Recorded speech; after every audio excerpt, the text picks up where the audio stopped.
자, 요한계시록 2장 들어가겠습니다. 요한계시록 2장 1절에서 7절.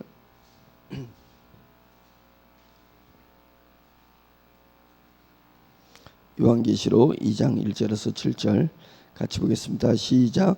에베소 교회의 사자에게 편지하라. 오른손에 있는 7뼈를 붙잡고 7 금촛대 사이를 거니시는 이가 이르시되, 내가 내 행위와 수고와 내 인내를 알고 또 악한 자들을 용납하지 아니하는 것과 자칭 사도라 하되 아닌 자들을 시험하여 그의 거짓된 것을 내가 드러낸 것과 또 내가 참고 내 이름을 위하여 견디고 게으르지 아니한 것을 아노라. 그러나 너를 책망할 것이 있나니 너희 처음 사랑을 버렸느니라. 그러므로 어디서 떨어졌는지를 생각하고 회개하여 처음 행위를 가지라.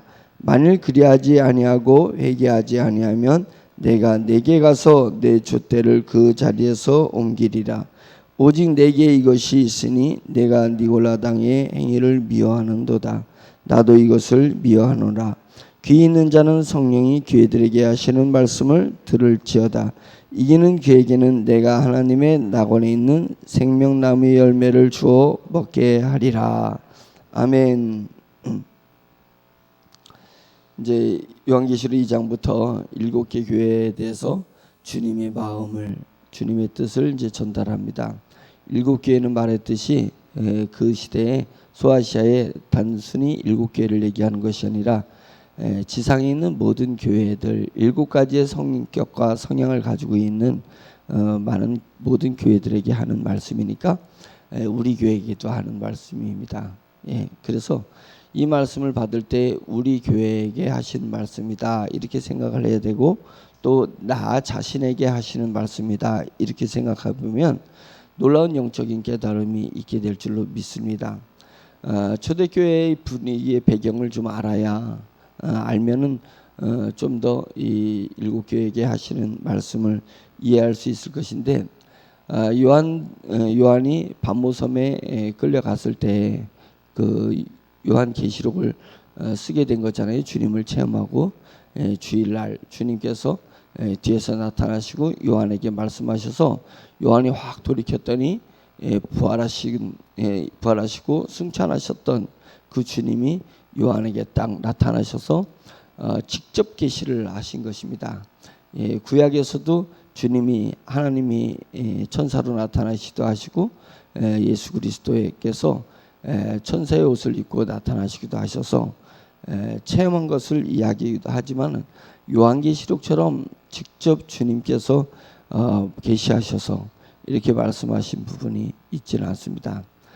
그래서 매우 중요한 말씀들이 계시들이 요한계시록에서 기록되어지는데, 하여튼 이제 요한이 이제 반모섬에 끌려가서 귀양 가서 이제 돌아가시기 얼마 직전에 요한계시록이 쓰여졌고, 연도로 치게 되면 85년에서 95년 정도 될 거다라고 추측을 하게 됩니다.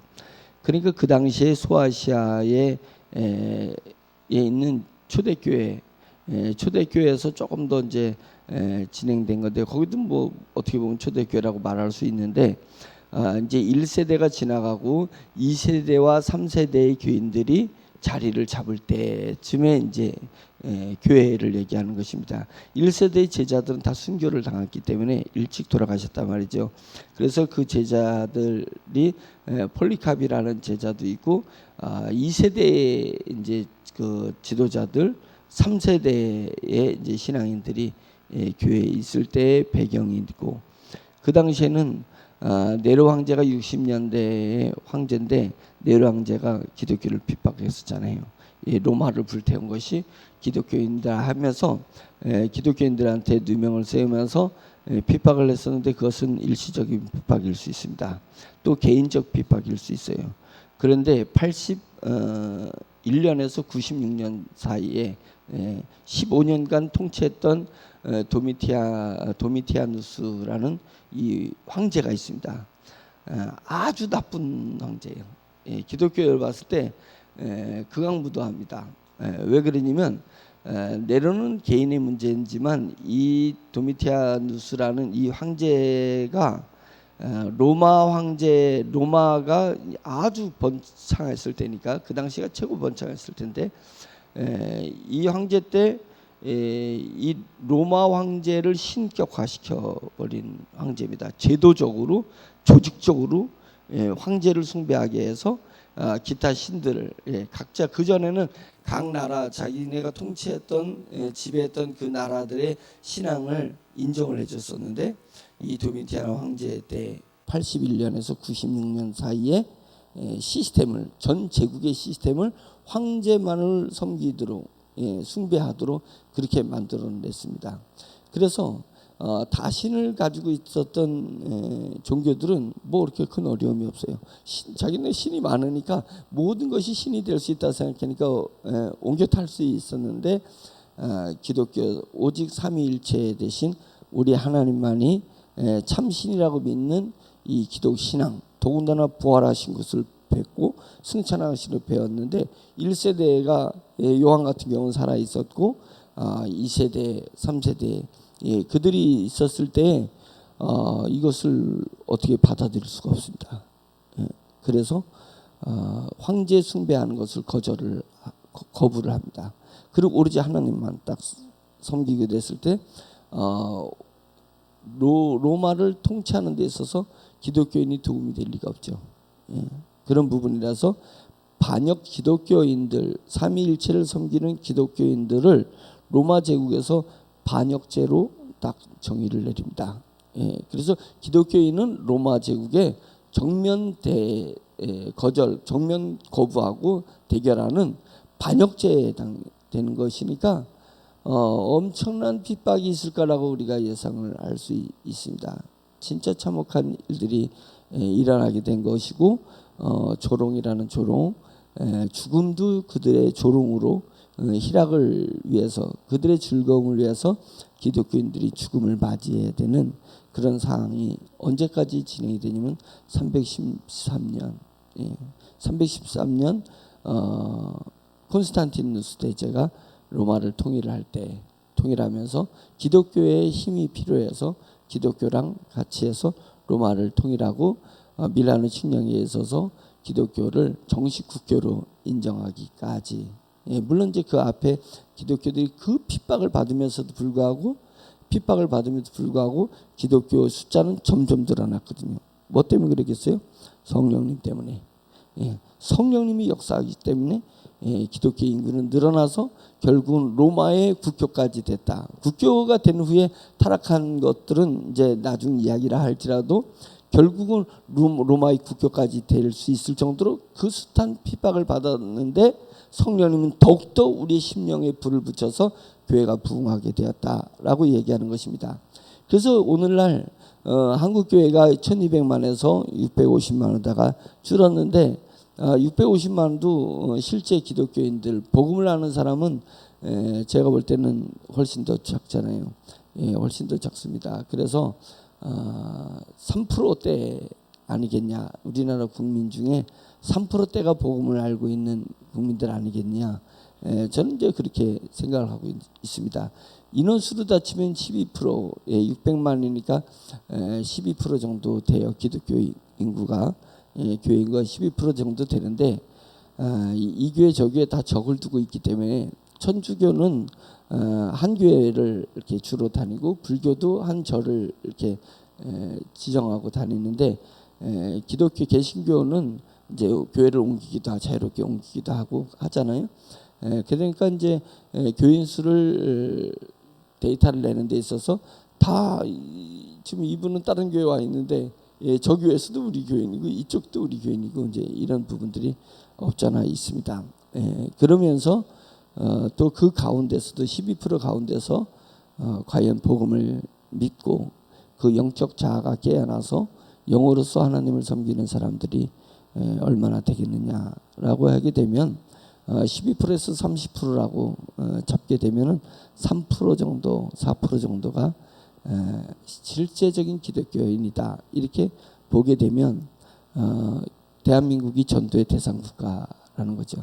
땅끝까지 이르러 복음을 전하라 했는데 땅끝이 대한민국이 될 수 있으니까 우리 여러분들이 나는 내 지역에서 신앙생활하고 내가 직장을 다녀야 되고 한국에서 일을 해야 되니까 선교지를 선교를 못 간다라는 안타까움이 있지만 대한민국에서 선교사가 되어야 되는 것입니다. 모든 우리 크리스천들이 선교사가 되어야 돼요. 그래서 복음을 우리 국민들한테 복음을 전해야 된다. 우리 국민한테 정말 복음을 전해야 된다. 이런 생각을 하게 됩니다.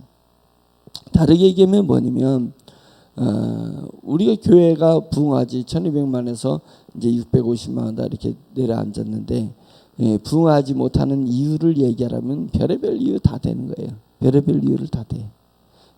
그런데 별의별 이유가 되지 못하는 것은 심령의 교회가 성령님을 의존하지 않고 너무 지식적이고 너무 방법적인 것을 교회에 들어왔다는 거예요. 세상 것이 교회에 들어와서 교회의 세상의 마케팅, 세상의 경영 논리 이런 것들로 교회를 부흥시키려고 하다 보니까 도리어 부흥이 되는 것이 아니라 도리어 부흥이 안 되다 이것입니다.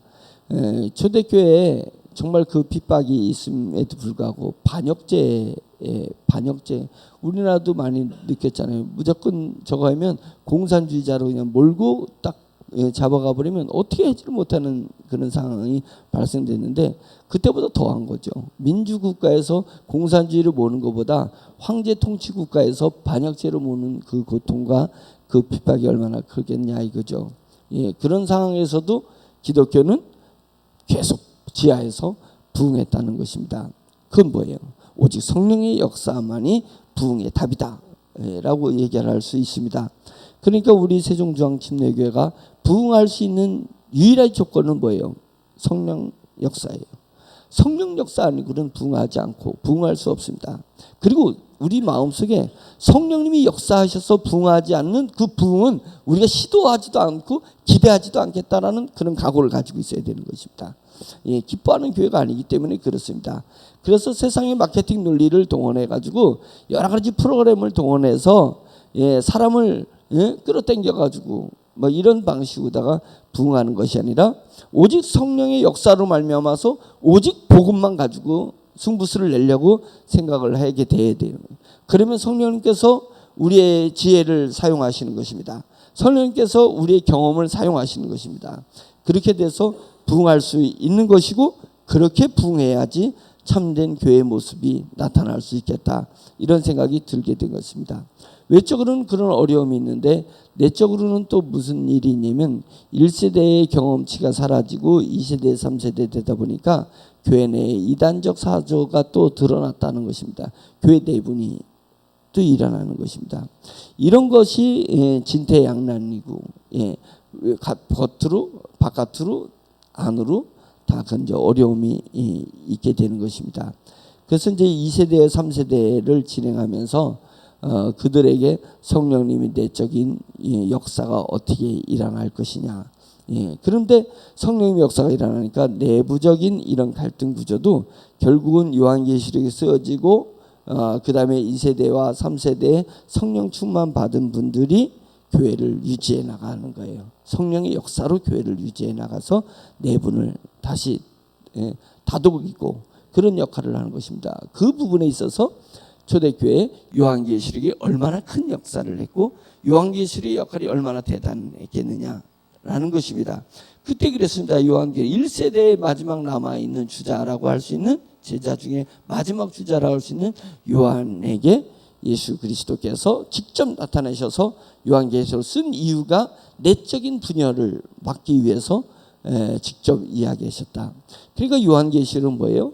교회를 튼튼하게 위해서 외부적인 세력에서 교회를 지키기 위해서 내적인 갈등 요소에서 교회를 지키기 위해서 요한계시록이 쓰여졌다라고 하니까 요한계시록은 정말 오늘날 우리 시대에 우리 교회에게도 매우 필요한 이야기고 주님의 말씀이 되는 줄 믿습니다. 그래서 정말 진중하게 오늘의 우리 교회를 유지하기 위해서 요한계시록을 정말 깊이 있게 봐야 될 것이고 의미 있게 봐야 될 것이다 이렇게 생각할 수 있을 것입니다. 거기서 대표적으로 나타나는 내적 갈등에서 대표적으로 나타나는 이단 사조가 뭐냐면 니골라당이었습니다. 니골라당. 예. 니골라당은 뭐냐면 하나님을 섬기는데 주님께서 우리 죄를 위해서 십자가에 못 박혀 돌아가시지 않았냐. 그러니까 이제 우리가 죄를 주님이 다 사하셨다. 맞는 얘기예요. 과거 죄와 현재의 죄와 미래의 죄를 주님이 다 사해 주셨습니다. 우리가 죄를 짓는다 하더라도 그 죄 때문에 그 천국에 이르지 못하는 것이 아닙니다. 우리는 정말로 죄를 앞으로 반복적으로 짓는다 할지라도 우리는 천국 티켓을 따는 것입니다. 왜냐하면 이제는 우리는 새로운 세계에 접어든 것입니다. 영의 세계는 뭐냐면 육체의 죄의 문제로 인해서 천국에 가느냐 안 가느냐 조건값이 만들어지는 것이 아니라 우리 안에는 믿음으로 말미암아서 천국을 가느냐 못 가느냐의 조건값이 바뀌어버렸기 때문에 그렇습니다. 그래서 주님은 우리를 의롭다 하신 것입니다. 뭐 때문에? 주님의 십자가의 죽으심으로 말미암아서 우리를 의롭다 하셨습니다. 의롭게 만드신 것이 아니라 우리를 의롭다 하신 거예요. 의롭다 하시고 의롭다 한 자들을 성령님께서 그 다음에 역사를 하심으로 인해서 우리를 의로운 삶을 살 수 있도록 그렇게 만들어지는 것입니다. 의롭다함을 받은 자가 의롭게 되는 것입니다. 예. 의롭게 되어서 의롭다 칭함을 받는 것이 아니라 이미 하나님께서는 예수 그리스도를 믿는 믿음의 사람에게 의롭다라는 것은 확정적 언어를 허락하신 것입니다. 심판적 언어로 우리는 의롭다 된 것입니다. 근데 니골라당은 뭐냐면 우리가 의롭다고 됐지 않았냐, 우리가 죄를 주님이 다 사하지 않았느냐 라고 얘기했기 때문에 그래서 죄를 져도 된다. 네. 죄를 져도 된다라고 방향을 그렇게 잡은 겁니다. 그 얘기는 왜 나온 거냐면 로마 황제를 숭배하는 것이 1세대, 2세대의 그 신앙인들이 어떻게 삼일체 하나님만 섬기는데 로마 황제를 섬기느냐. 그것은 십계명을 어기는 일이고 그럴 수는 없다라고 거부했을 때 니골라당의 사조가 그런 부류의 사람들이 뭐냐면 예수님이 우리 죄를 다 사해 줬다며요. 그러면 지금 뭐가 됐든 우리가 살고 봐야 되지 않냐. 우리가 살고 봐고 우리가 이 핍박을 헤쳐나가야 되지 않겠냐. 그러니까 우리가 지금 잠깐 우상을 숭배하는 모양을 갖추는 것이 뭐가 잘못된 거냐. 황제를 숭배하는 모양을 갖추는 것이 뭐가 잘못된 거냐 라고 이야기하고 나오는 것입니다. 그것은 또 다른 부분과 연관될 수 있어요. 우리가 좀 이 정도 세상과 하면서 타협하면 어떻겠냐. 주의를 꼭 나가야 되는 거냐. 마음으로다가 주님을 섬기면 돼. 우리가 심령으로 주님을 섬기는 거라며. 우리가 영으로 주님을 섬기는 거라면서. 그러면 주일날 좀 빠지면 어떻겠냐. 이제 이런 쪽으로다가 자꾸만 타협하기 시작하는 것입니다. 환경과 타협하는 거예요. 그게 니골라당입니다. 그것이 내부에서 그런 일들이 충분히 일어날 수 있는 일입니다. 충분히 일어날 수 있는 거예요. 이 정도 해도 되는 거 아니겠냐. 죄를 좀 져도 되는 거 아니겠냐라고 이야기를 하는 거예요. 그리고 즉시로 자기를 합리화해버립니다. 합리화해버려서 버티는 거예요. 죄를 짓고도 그가 의롭게 자기를 합리화해. 그래야지 사니까. 그래야지 사니까. 그래서 자기 자신을 믿을 수가 없어요. 내 자신을 믿을 수가 없어요. 왜냐면 내 자신에게 나를 합리화하는 그 기능이 딱 살아있기 때문에 그래요. 그래서 죄를 져도 죄를 지면 모르는 거예요. 그래서 양심이 영의 양심이든 육의 정신의 양심이든 이 양심, 정신의 양심은 내가 과거로부터 교육받은 그 교육에 의해서 우리는 정신의 양심이 만들어져요. 양심은 각이 있는 거를 얘기하는 것입니다. 갖다 걸리는 거잖아요. 걸리는 거잖아요. 턱턱 걸리잖아요. 그 영적 양심은 성령님이 우리에게 주시는 양심입니다. 근데 영적 양심은 성령님의 소리를 듣지 못하는 것. 듣지 못하면 성령 영적 양심은 그냥 없어져 버려요. 둥그러져 버린다. 둥그러져 버린다는 거예요. 육적 양심, 영적 양심, 그것은 뭐에서 무너지냐면 자기 자아가 무너뜨리는 것입니다. 자기 자아가 무너뜨려요. 자기 자아에 자아 보호 본능이 있기 때문에 그런 거예요. 자아 보호 본능. 그러니까 말하자면 내가 죄를 졌어요. 내 마음속에 내 영적 양심에 이걸 하면 안 된다라고 이미 각을 떠났었는데 그걸 내가 했어요. 어쩔 수 없는 핍박에 의해서 환경의 타협함을 위해서 내가 그것을 해버렸어요. 해버렸으면 그 고통 속에서 주님 앞에 나와가지고 주님 앞에서 회개해야 되는 거예요. 베드로처럼 통곡하면서 회개해야 되는 거예요. 그런데 가룟 유다처럼, 가룟 유다는 원래부터 교회를 돈깨를 맡은 자여가지고 돈깨를 뺐었단 말이에요. 계속 뺐었단 말이에요. 왜? 뺏으고도 그가 제자로서 예수님을 따라다니고 예수님을 면전에서 얼굴을 뵙고 예수님 앞에 제자로 칭함을 받아서 계속 돈깨를 맡았어요. 그거에는 뭔 이유가 있어요?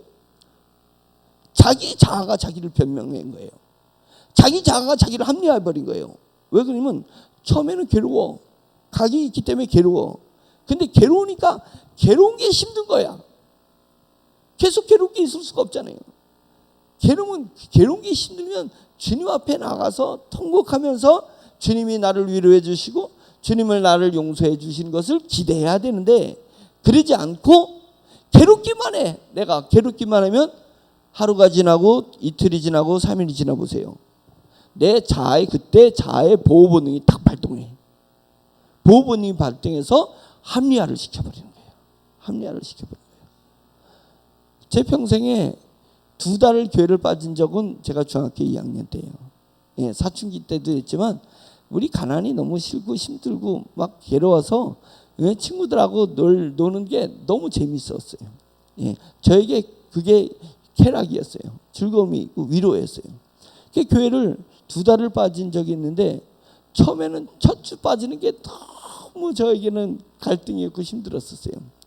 근데 2달 빠지고 나니까 8주를 빠졌잖아요. 8주 빠지고 나니까 교회 빠지는 게 유도 아닌 생각이 있는 거예요. 아이고 그럴 수도 있지 뭐, 제가 그러더라고요. 그 하나님이 쌍코피를 팍 터뜨리면서 코피를 멈추게 하시면서 주의 종이 되겠다고 서원한 저에게 쌍코피를 터뜨려 주시니까 아이고 이거 아닌가 보다 해서 주님 앞에 나가는 계기가 됐습니다. 줄 예배 드리는 빠지는 것도 마찬가지예요. 나를 합리화해버린다. 괜찮아 한다는 거예요.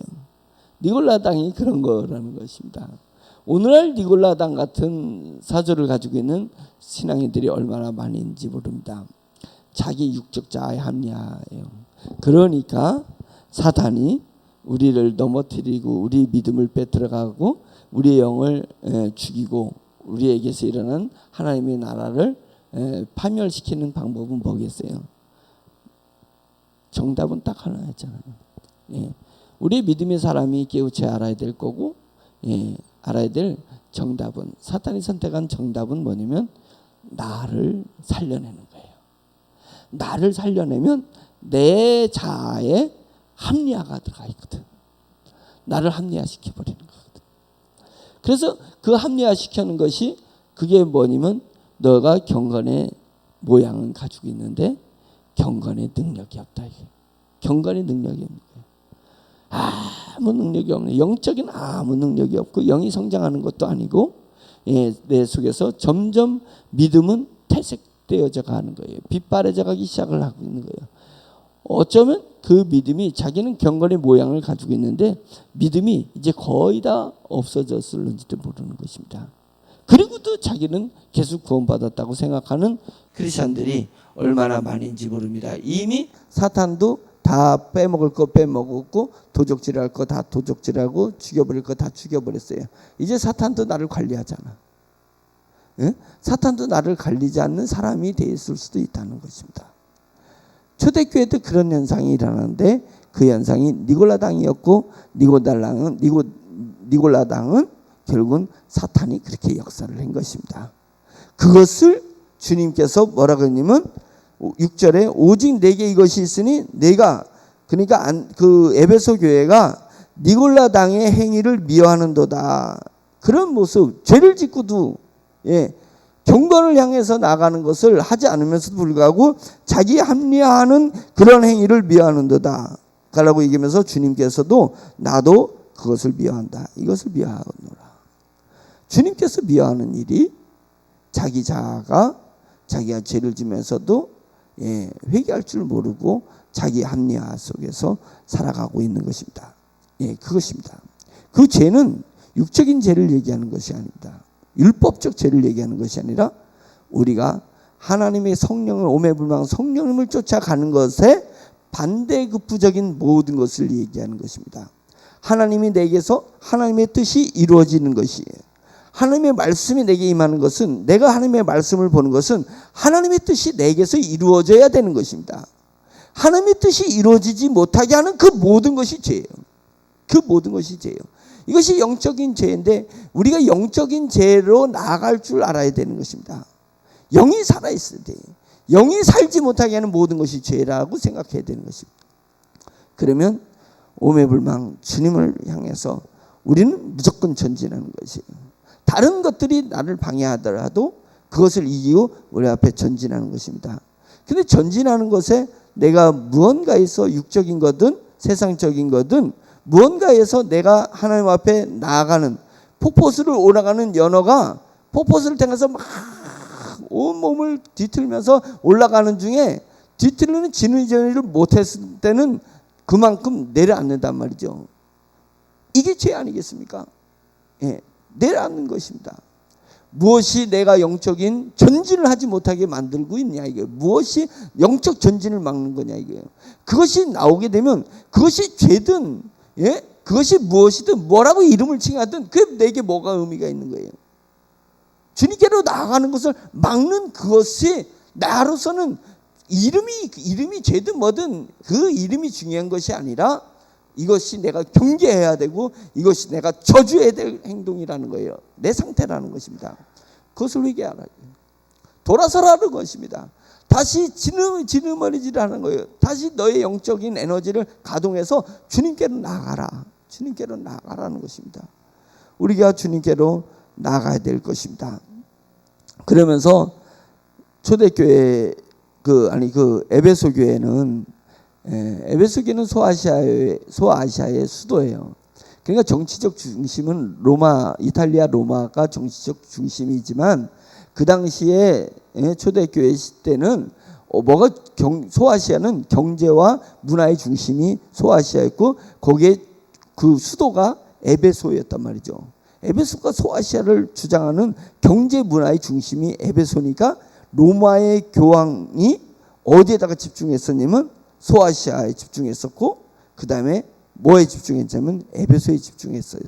그 에베소 교회가 아주 매우 중심되는 교회인데 그 에베소 교회에게 주님께서 책망하신 것이 뭐냐면 4절 너를 책망할 것이 있나니 너의 처음 사랑을 버렸다. 처음 사랑을 잊어버렸어요. 잊은 것도 버린 거지만 버렸다라고 표현하잖아요. 네가 스스로 버렸어요. 잃은 게 아니에요. 버린 거예요. 지금 주님께서 에베소에 네가 버렸다라고 하는 거잖아요.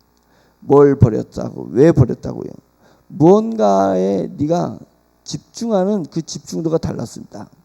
잘한 것은 뭐냐면 내가 내 행위와 수고와 내 인내를 알고 악한 자들을 용납하지 아니한 것과 자칭 사도라 하되 아닌 자들을 시험하여 그의 거짓된 것을 내가 드러낸 것과 내가 참고 내 이름을 견디고 게으르지 아니한 것을 안다.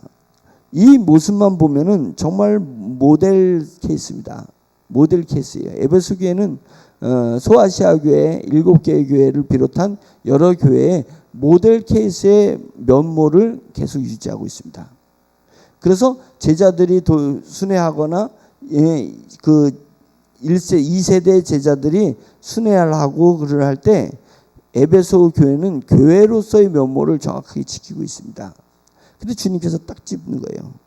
너희가 정말 수도권에 있는 교회로서 우리 침례교회에게는 서울에 있는 대표적 교회를 얘기할 수 있겠죠.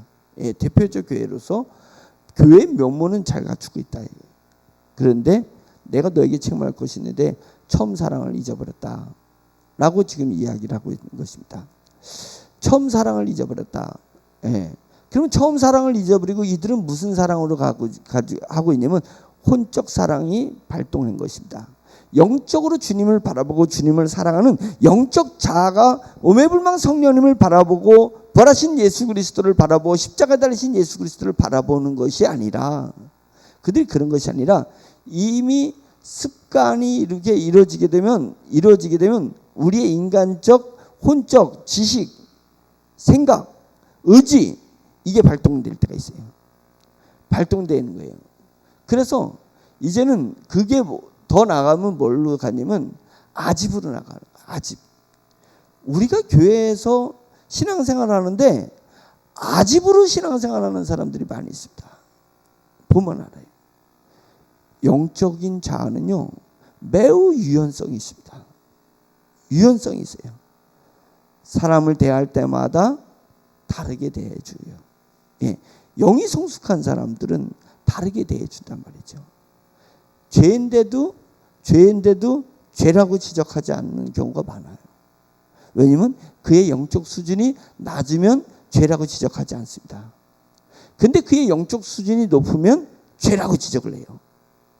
그것은 뭐냐면 상대에 따라서 내가 다르게 행동해 준다는 것입니다. 그러니까 아집으로 신앙생활 하지 않아요. 아집으로 하지 않아요. 그런데 살다 보면 이 교회 내에 아집이 꽉꽉 눌러 있는 교회들을 보게 되면 갑갑할 수가 있어요. 갑갑해요. 영적으로 갑갑해요. 그런 교회 보면 뭔가 기득권 세력들의 그 짜여진 그 아집, 새신자들 올 때 도저히 그 안으로 파고 들어갈 수가 없어요. 적응할 수가 없어요. 유기적이지 않나요? 매우 고정적이에요. 고착돼 있어요.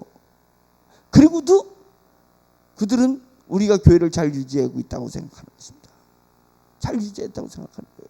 우리는 하나님 앞에 잘 나가고 있다는 거예요. 영적 첫사랑을 잃어버렸어요.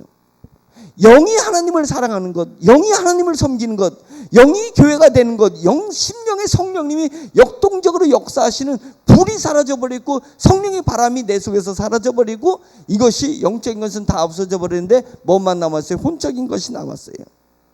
혼적인 것이 남았어요. 그래가지고 내 생각, 내 의지, 내 감정이 다야. 교회에서 판단하는 것이 그거에서 멈추면 어쩌라는 얘기예요. 그런 교회가 무슨 살아있는 교회냐고요.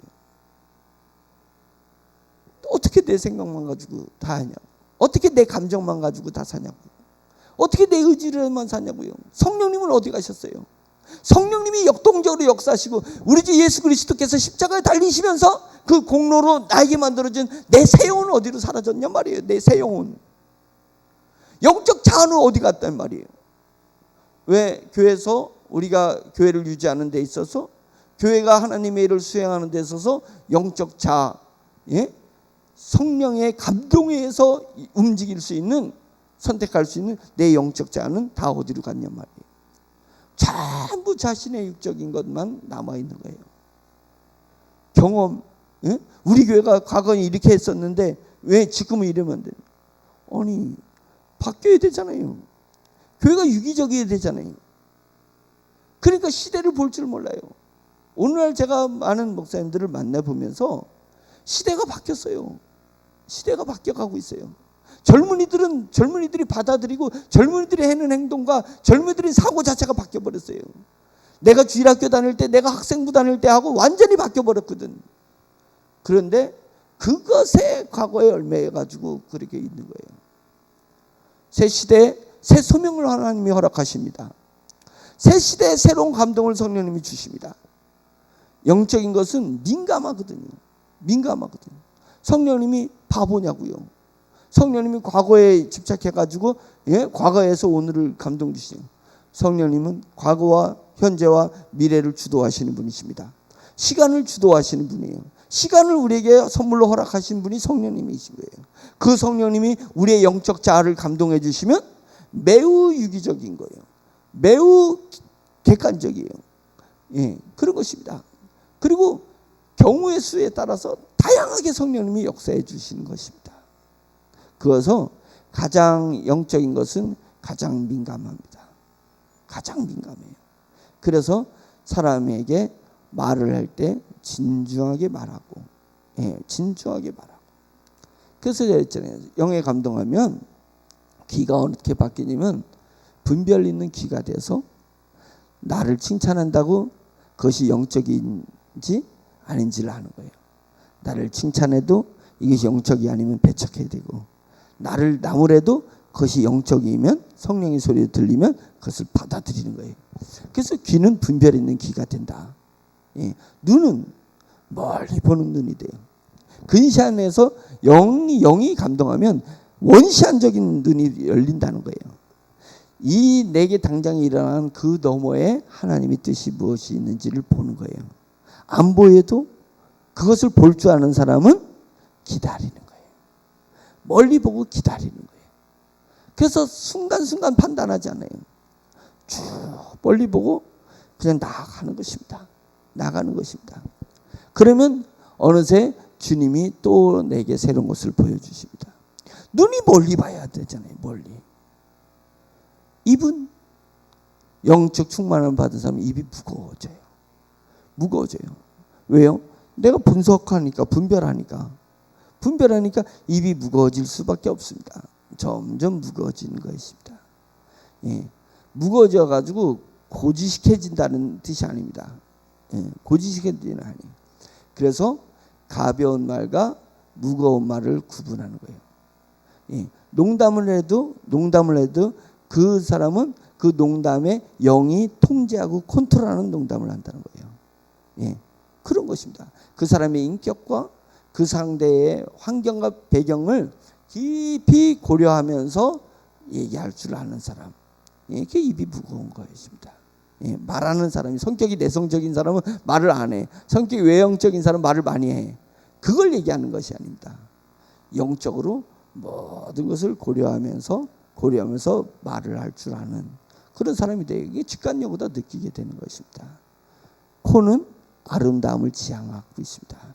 아름다운 향기를 지향하는 거예요. 그래서 이목구비가 바뀌는 것입니다. 영의 사람이 이목구비가 바뀌어 나가는 거예요. 그런 사람이 돼야 된다. 그런 교회가 된다. 너가 처음 사랑을 잃어버렸다. 의미는 뭐예요? 처음 사랑을 잃어버렸다. 영적 자아로서 하나님을 바라보는 것을 상실해버렸다. 그리고 영적 자아는 오매불망 성령님을 바라보면서 예수 그리스도의 십자가의 은혜를 깊이 생각하게 돼요. 그래서 과거 예수님이 십자가가 아니라 현실에도 십자가에 달리신 예수님을 영적으로 느껴요. 그런데 혼적인 그리스도인은 십자가 얘기하면 고리타분해. 아니 그 스스로 느낀다니까요. 십자가 얘기하면 고리타분해지기 시작한대요. 그래서 십자가 찬양을 고난주간에만 부르는 교회가 있어. 고난주간에만. 절기요? 절기? 예수님의 십자가가 절기 행사냐고. 응? 그런 교회도 많이 있습니다. 십자가의 고난. 맨날 평강 평화. 첫사랑을 잃어버렸어. 네가 첫사랑을 잃어버렸던 건 영적 자아가 죽어버렸어요. 영적 자아는 시간을 초월하는 자아를 가지고 있습니다. 예수 그리스도께서 십자가에 못 박힌 것이 과거의 한 사건이 아니라 오늘 내 앞에 십자가에 못 박힌 예수 그리스도를 매일 바라보는 것입니다. 영적 자는 매일 바라볼 수밖에 없어요. 십자가에 못 박힌 예수 그리스도가 매일 바라보여요. 그런데도 부활하신 주님을 바라서 내가 부활을 사모하고 이제 재림하실 예수 그리스도를 또 바라보고 있어요. 그거예요. 그게 영적 자아예요. 그러면 그래서 그 사람이 십자가 앞에 집중하는 거예요. 십자가 앞에 집중하는 거예요. 그래서 십자가에서 떠나질 않으려고 하는 것입니다. 그리고 그 십자가 은혜가 구체적이에요. 나한테 구체적인 것입니다. 그것이 첫사랑을 회복하는 거예요. 첫사랑을 회복하는 증거예요. 증거. 고리타분해 십자가. 왜 그러지? 잠깐만 십자가를 얘기하지? 고난을 얘기하지? 과거에 있었던 거? 과거의 이야기? 예? 이러면 첫사랑을 잃어버린 거예요. 첫사랑을 잃어버린. 십자가를 생각하지 않아서 문제가 아니라 네가 영적인 자가 죽어버렸어요. 너가 지금 육적으로, 네 혼적으로, 네 생각에 집중하고, 네 감정에 집중하고, 네 의지에 집중해서 하나님을 사랑하고 있는 경건의 모양을 가지고 있는, 사랑의 모양을 가지고 있지 사랑의 능력을 가지고 있지 않다. 우리 교회는 그러지 말았으면 좋겠습니다. 그런 모습이 일어나지 않기를 바랍니다. 에베소 같은 교회가 되지 않기를 바랍니다. 우리가 정말 가슴이 늘 뜨거운 주님의 은혜로 성령이 충만하고 뜨거운 그런 교회가 되기를 간절히 축원합니다. 그런 심령이 뜨거운 사람을 통해 성령의 바람이 확 불바람이 일어나는 그런 교회가 될 수 있기를 예수 그리스도의 이름으로 축원합니다. 아멘. 기도하겠습니다. 내 자신이 차고워져 있는 그런 그리스도인이 될 수 있습니다. 정말로 내 자신이 처음 사랑을 잃어버린 사람이 될 수 있고, 그런 나 같은 사람들이 모여서 우리 교회가 처음 사랑을 잃어버린 그런 에베소 같은 교회가 될 수 있습니다. 주여, 우리가 주님의 이름을 크게 부를 때 내 영이 깨어나야 됩니다. 내 영적 자가 다시 깨어나서 다시 성장의 길을 걸어가야 되고, 오매불망 성령님을 바라보고 십자가의 은혜에 감동하는 그런 삶을 이뤄내야 될 줄로 믿습니다. 아멘. 주여 한번 그 외치고 기도하겠습니다. 주여! 할렐루야. 하나님 아버지 주님의 은혜를 감사드립니다. 말씀이 육신이 된 듯이 하나님 말씀이 우리의 삶이 될 수 있도록 주여 인도하시고 역사여 주시옵시기를 할렐루야 완전히 원합니다. 내 주 하나님 아버지여 도와주시옵소서. 하나님 아버지 성도들의 심령을 주여 붙들어 주시옵소서. 아버지여 주님의 사랑에 아버지여 주님의 사랑이 살아나지 않게 해주시옵소서. 육정자가 살아나지 않게 해주시옵소서. 우리의 혼으로 주님을 섬기는 것이 아니라 영으로 섬기는 사람이 될 수 있도록 할렐루야 하나님이 도와주시옵시기를 간절히 원합니다.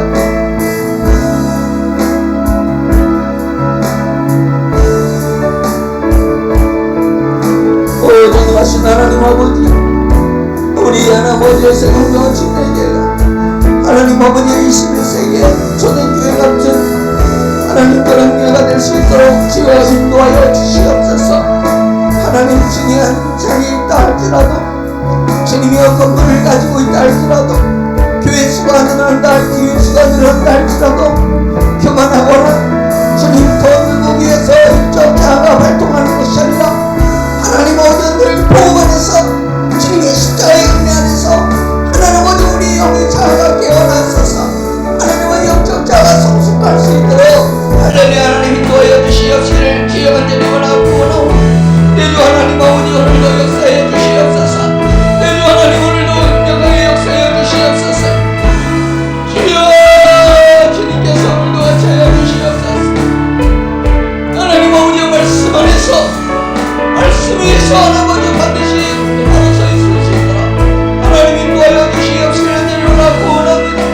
하나님 아버지 주님이 한국교회의 아름다운 모습을 지리하는 아버지 주님이 견고하게 하시고 못되게 하시고 하나님 아버지 주님이 한국교회가 된다시면 할 수 있도록 할렐루야 하나님 인도하여 주시옵시기를 내 주 하나님 아버지께서 역사여 주시옵소서. 주 하나님 아버지께서 채워 주시옵소서. 내 주는 예수 주시옵소서. 할렐루야 하나님 아버지 주님의 거듭되어 있는 내 모습을 갖지 않고 하나님 아버지 주님의 유기적인 모습을 볼 수 있도록 하나님 아버지 주님의 여러 모습을 볼 수 있도록 주여 인도하여 주시옵시기를 원합니다. 성도님의 모습이 될 수 있도록 주여 인도하여 주시옵소서. 주여